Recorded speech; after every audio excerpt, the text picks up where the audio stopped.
parents. And that is a very profound, frightening statistic, that we're literally killing ourselves with inactivity. Part of it is land use planning. It's too bad I don't have the slide for this one because it's got this really great swirly picture, and this is where you guys come into the game.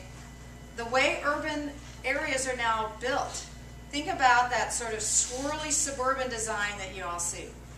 If your kid is in one part of that neighborhood and they want to walk to their friend's house, which is literally, you know, half a block away, they actually have to be driven because there's this big artery and it's not safe. They can't just walk to their friend's house. So kids aren't walking to school anymore. They're not walking to their friend's house anymore. There's this complete disconnection from nature. And the other really big change in human behavior now is that for the first time in our history, as a species, there are more people living in urban areas than in rural areas. That shift happened in 2008. I keep harkening back to sort of these global trends because there's something that humans seem to like to do, which is sort of pretend they're not human. And we separate ourselves from our natural habitat and think that we can completely control it and that we're not part of it. But if you look back to the core of what we are in our DNA as a species 100,000 years ago and for the ensuing 100,000 years, we have been hunter-gatherers, which means you're out in nature and you recognize your role in it. Humans have been part of nature and they've been altering nature. There's no such thing as pure wilderness. The Native Americans were always altering that wilderness. But humans have been part of that. We only discovered agriculture 10,000 years ago. And just in 2008 did we now have this statistic where more people living in cities than in rural areas. So at the core of our DNA, every one of you has to have some time that you are out in nature because your body actually craves it. It is actually part of what you need in your DNA. And when we separate ourselves from it, we're getting all these weird, bizarre physical pathologies. And so we know that we need to sort of swim upstream because all the forces are against getting people outdoors. The land use design is such that people aren't outdoors much. The food that we're eating is keeping us really sedentary. When people get heavier and heavier, they want to be out walking less and less. And so you can kind of see how, as landscape architects, how are you going to swim against all of these trends? So still having to struggle? Okay, we'll just keep going.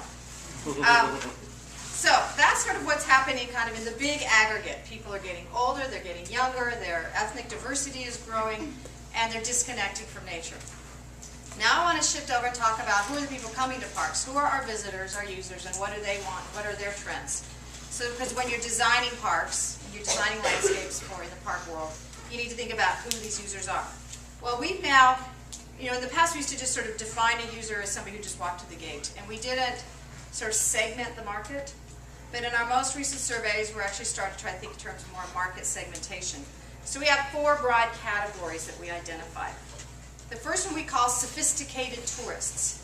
These are the wealthier folks. They like cultural history. They like looking for authentic historical places. They also go to museums, wine tasting, historic sites, and they like amenities. These folks do not want to just camp in a tent, you know, sleep in a tent. So you know you have this sort of cohort of people who are looking for more amenities like nice cabins and then sort of more shishi kinds of activities. They like going to Hearst Castle, for example. The second group we call health-seeking exercisers. These are people who like mountain biking, off-highway vehicle riding, boating, biking. They have gear, and they want a place to use their gear. And that's a very active and very politically organized group of folks. They've invested a lot in their gear, they want to use it, and they want a place to use it. And the gear, and the use of the gear, does have some environmental impact, so you're going to have to manage that. Third category we've identified, we call them average families. There's some really innovative name. Families looking for economic, reliable, simple recreation. Something close to home that they can afford, and these folks have been coming much more in the past couple of years to our parks because of the economy. They want a place that's clean, safe, reliable, and beyond that, they're not very picky. They're willing to have just a tent site and a bathroom and something fun to do. So they're not nearly as demanding as the sophisticated tourists. And then the last group we call new users. These are people who've never come to our parks. But we attract them when we do a special event, like art in the parks. At Paint Off, we might draw people who, we have festivals, music festivals, and things like that, draw people to a park who haven't been there before. Increasingly, a larger and larger percentage of Californians have not been to parks, and I think that trend is going to continue as you get more and more of these kids who are completely disconnected from being outdoors at all. And you have all this sort of fears that people develop when they don't go outdoors. They're all afraid of wildlife because the only wildlife they've ever seen was on one of these nature channels, and of course they're all into drama, so every time they show an animal, it's eating somebody. And in fact, we don't get very many people get eaten by mountain lions. Once or twice a decade, not even, but it's not that common. It really isn't. And so, you know, you're worse off driving your car down the freeway than you are walking through one of our state parks. But you might not want to jog alone, because if you're jogging and there's a mountain lion who sees you, you are behaving like a deer. And so they think you're prey. Your lunch. But, yeah, then your lunch. But we have so few sightings of mountain lions, let alone attacks. I mean, literally one attack in a 20, 30-year period. It's just so dramatic that everybody pays attention, and it's kind of gory, and so there's just a lot of it gets a lot of drama. But there's a lot of fear of being outdoors for people who haven't had the chance to go out there much. Another change that we're finding, that as a trend that we're seeing for ourselves now that we sort of identified our segments, it's like, all right, how are we going to track those segments and how are we going to meet those segment needs, is we're starting to change how we think about our landscapes in general. And one of the things we found, particularly with the sort of sophisticated tourists, is now every landscape is special. Every landscape is important. To the point where, I don't know if you know this, but the Las Vegas Strip has actually been registered as a National Scenic Byway. The Las Vegas Strip is a National Scenic Byway. It's very special to a lot of people, so now it kind of gets labeled. So you can't just think anymore about just protecting your little space and that historic resource or that natural resource. You've got to have to put it sort of in a context, and you sort of have to look at the whole landscape. In the past, we sort of saw some of the other trends in thinking about landscapes is the whole issue of suburban versus smart growth. This is something I think you're probably doing a lot in your own training, of how green belts are now starting to get a little more integrated into the neighborhoods. As we're trying to think about smart growth, how are we going to how are we going to give people access to green space as we're densifying the, I don't know, how do you, I can't know. You're going to have to use this Oh, one. I'm going to have to use that one? Yeah. Oh, okay. That's right. Just pull this off. Well,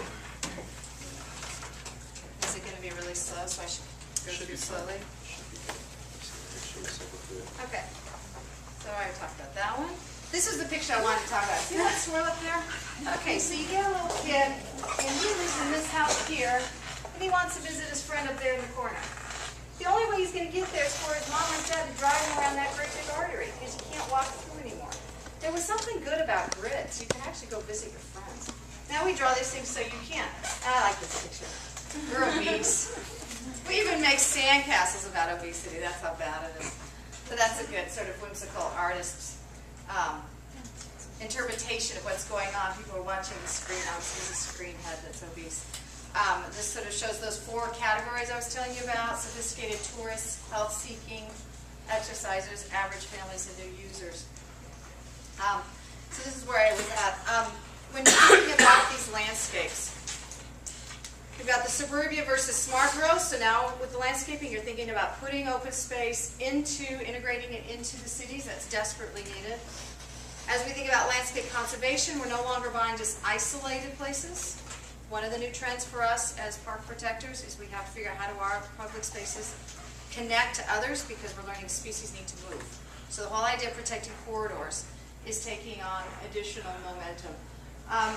As we think about landscapes, we think about history, because State Parks does a lot of historical preservation. Our whole history plan is now a whole new contextual approach to telling the story of history. We no longer just do it as a linear, there were Indians were killed, and white men took over, and this is what they've done. That's how we used to tell history. Now we'll talk about a particular space, and we'll talk about what are Native Americans doing then years ago, what are Native Americans doing there now. You sort of try to integrate all the things that have happened in the ensuing time. So you sort of talk about multi-ethnic history and sort of talk about some of the different trends that happened within it. And then, like I was saying, every landscape is now viewed as special.